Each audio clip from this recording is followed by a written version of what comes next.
programme d'accompagnement parce que dès que votre idée est sélectionnée, vous avez un programme de 12 semaines de formation. C'est une fondation d'un philanthrope nigérien qui s'appelle justement Antonio Lumelu, donc c'est une fondation qui porte vraiment son créateur. Et donc, on poursuit avec Albert. Albert, vous nous dites un peu l'expérience que vous avez reçue en participant à cette aventure. Je pense par rapport à l'expérience, je peux parler de ma petite histoire avec la fondation.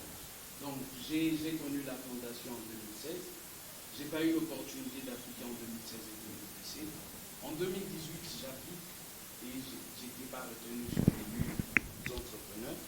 2019 qui arrive, je fais aussi l'application et j'ai été sélectionné parmi les 3050 entrepreneurs en Afrique et parmi les 102 au Congo. Ce qui est le plus grand nombre depuis que la fondation existe au niveau de la RDC. Alors l'expérience a été vraiment magnifique parce que la formation ne cadre pas beaucoup plus sur vous apprendre l'entrepreneuriat, tout ça, ça cadre beaucoup plus sur votre société. Comment vous pouvez perfectionner votre société. Partir de l'idée jusqu'à une société. Donc la première semaine a été pratiquement c'est quoi ton idée, c'est quoi ta solution. La deuxième semaine, on a beaucoup plus parlé. C'est quoi le problème? Le problème avec l'entrepreneuriat d'aujourd'hui, c'est quoi? On aime bien nos idées. Quand tu parles de ton idée là, tu penses que ça résout un problème. Mais au final, ça ne résout aucun problème. Tu peux parler aujourd'hui, par exemple, des vêtements d'hiver, ici au Congo. Si tu fais des vêtements d'hiver, c'est bien beau, mais qui va porter cela? Donc, c'était beaucoup plus, c'est quoi ton problème? Dès que tu établis ton problème, tu dois connaître maintenant comment vendre ton produit. Et à la fin, à la 11e semaine, ce qui était important, c'est que toute personne devait formaliser sa société. Donc, tu devais t'appeler entrepreneur lorsque tu as ta société formalisée avec tous les documents au complet. C'est un peu ça l'expérience, donc ça nous a mûri. Moi, j'ai commencé ma société à une année de cela, une année et demie.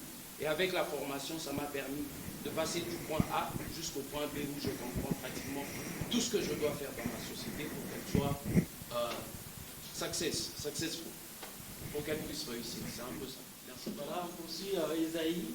Dites-nous, quels sont les critères, comment vous aviez été sélectionné? Parce qu'il y a eu, je le signale, 2016, enfin, je sais que quoi, 216 000 qui ont appliqué pour être sélectionnés à ce programme, au niveau africain justement, mais seulement 3050 ont été sélectionnés, dont 102 pour la RDC. Vous qui êtes ici, vous faites partie. Je signale qu'à Lubumbashi, ils sont au nombre de 12 et ceux-là sont venus seulement pour le représenter. Et donc, comment vous avez été sélectionné quand même? Il y en a qui ont aussi appliqué. Voilà. Je donne encore mon prénom, en fait c'est Esaïe et le nom c'est Kissimba.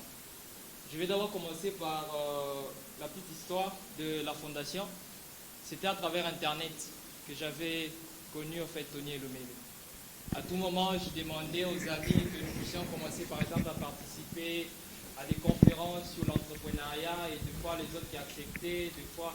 Et après un temps, quand j'ai connu la fondation sur Internet, j'ai pris le lien, j'ai partagé aux amis et il y a ceux-là qui avaient appliqué.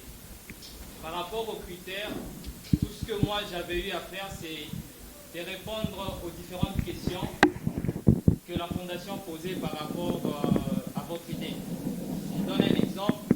Si vous voulez aujourd'hui, vous êtes en train de vendre peut-être des chaussures et que vous voulez numériser ça. Vous voulez peut-être mettre en action, plutôt mettre en place une application qui va commencer à permettre de vendre vos chaussures à toute la population, donc ceux-là qui vont commencer à acheter vos chaussures.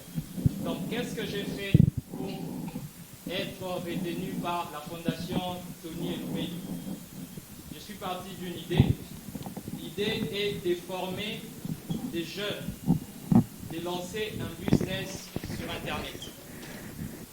Par exemple, une boutique en ligne, soit un site web d'entreprise. Donc, je suis parti de cette idée. C'est pour créer de l'emploi aux informaticiens, par exemple, qui apprennent mieux à utiliser l'ordinateur. Je les forme et après, j'ai commencé à répondre juste aux différentes questions que la fondation était en train de poser. Vous allez, par exemple, engager combien de personnes? qu'est-ce que vous allez faire pour mettre en place votre formation? Et après cette formation, est-ce que vous allez les laisser partir? Et du coup, quel est par exemple votre revenu? Quel est votre chiffre d'affaires? Et c'était par rapport à ces genres de questions qu'il fallait juste répondre. Il y a ce qu'on appelle le SMART. Voilà. Donc vous répondez en fonction, c'est un terme apparemment, c'est un terme qui est anglais, dans le SMART. Donc vous répondez en fonction de ce qui est simple, mesurable, voilà, vous comprenez au moins.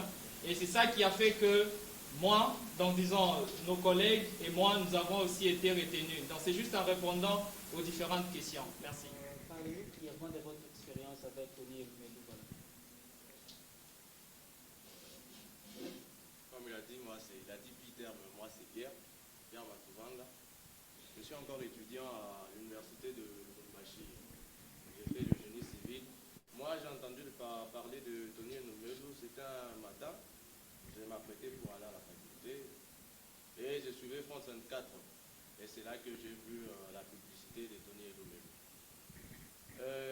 En revenant à la première question de savoir qu'est-ce qu'on a fait pour être sélectionné, je dirais premièrement aux jeunes qui voudront aussi postuler à Tony Lumelu de croire premièrement en leur projet, en leur idée. C'est ça d'abord le premier secret. Et après, il faut être bref dans tout ce qu'on fait, chercher la facilité à faire comprendre. Donc que ça soit facile à comprendre, rapide à comprendre, que ça soit simple. Donc il faut que le projet soit conçu pour être réalisé et aussi qu'il faut que la fondation comprenne que ce projet est réalisable. Et en tant qu'entrepreneur, comme il a dit, des génies civils, premièrement, j'ai rencontré des difficultés tout au cours de la formation de 12 semaines parce que moi, c'était un service. Et quand on regarde bien, dans la fondation, on parle beaucoup plus de produits autres. Alors, j'avais du mal à encadrer mon service et par rapport aux produits autres. Mais en réalité, quand on se met et qu'on réfléchit bien sur son projet, on se rend compte que c'est facile de faire comprendre son idée, c'est facile de bien maîtriser son idée pour avoir des financements, pour appeler des partenaires, des financiers et autres. C'était un peu ça mon expérience tout au cours de ces 12 semaines. Voilà, merci beaucoup. Est-ce qu'on peut quand même les encourager avec les questions?